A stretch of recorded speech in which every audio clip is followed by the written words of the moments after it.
Ever wondered about the Nagorno-Karabakh conflict? A territorial dispute that's been brewing for decades. It's a tangle of history, politics, and human rights issues.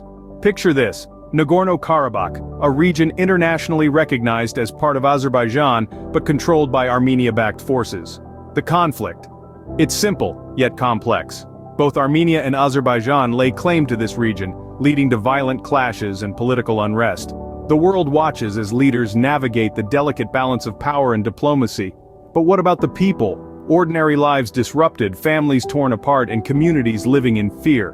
Baroness Caroline Cox, a fierce advocate for human rights, works tirelessly to document these violations and provide aid.